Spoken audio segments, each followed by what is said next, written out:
March 16ರಂದು ನಾಗನಟ್ಟಿಯಲ್ಲಿ Shri ಗುರು ತಿಪ್ಪೇರುದ್ರ ಸ್ವಾಮಿಯ ರಥೋತ್ಸವ ನಡೆಯುತ್ತಿರುವ ಹಿನ್ನೆಲೆಯಿಂದ ಮಂಗಳವಾರ 3:30 ನಾಗನಟ್ಟಿಗೆ ಜಿಲ್ಲಾಧಿಕಾರಿ ವೆಂಕಟೇಶ್ ಭೇಟಿ ನೀಡಿ ಮೂಲಭೂತ ಸೌಲಭ್ಯಗಳ ಕುರಿತು ಪರಿಶೀಲನೆ ಕೂಡ ನಡೆಸಿದ್ದಾರೆ.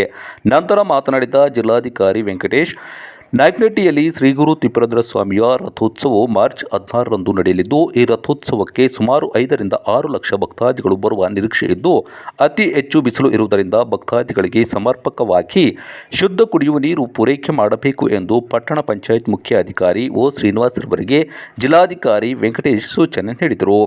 ಚಿಕ್ಕೆರೆ ಏರಿ ಮೇಲೆ ವಿದ್ಯುತ್ ದೀಪ, ಸಿಸಿ ಕ್ಯಾಮೆರಾ, ಬ್ಯಾರಿಕೇಡ್, ಪೊಲೀಸ್ ಬಿಗಿ ಬಂದೋಬಸ್ತ್ ವ್ಯವಸ್ಥೆ ಇರಬೇಕು.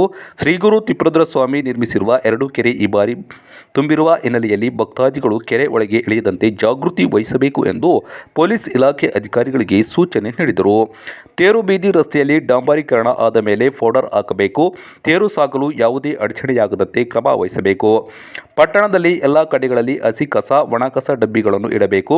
ಪಟ್ಟಣದಲ್ಲಿ ತಂಡಗಳನ್ನು ರಚಿಸಿಕೊಂಡು ಸ್ವಚ್ಛತೆಗೆ ಮೊದಲ ಆದ್ಯತೆ ನೀಡಬೇಕು ಎಂದು ಪಟ್ಟಣ ಪಂಚಾಯತ್ ಮುಖ್ಯ ಅಧಿಕಾರಿಗೆ ಜಿಲ್ಲಾಧಿಕಾರಿಗಳು ಸೂಚನೆ ನೀಡಿದರು. ಈ ಸಂದರ್ಭದಲ್ಲಿ ಚಳ್ಳಕೆರೆ ತಹಶೀಲ್ದಾರ್ ರೇಹಾನ್ ಪಾಷಾ ಹಾಗೂ ಪೊಲೀಸ್ ಇಲಾಖೆ ಅಧಿಕಾರಿಗಳು ಹಾಗೂ ಕಂದಾಯ ಇಲಾಖೆ ಅಧಿಕಾರಿಗಳು ಸೇರಿದಂತೆ ದೇವಾಲಯದ ಕಾರ್ಯನಿರ್ವಾಹಕ ಅಧಿಕಾರಿಗಳು ಹಾಗೂ ಮುಂತಾದವರು ಇದ್ದರು.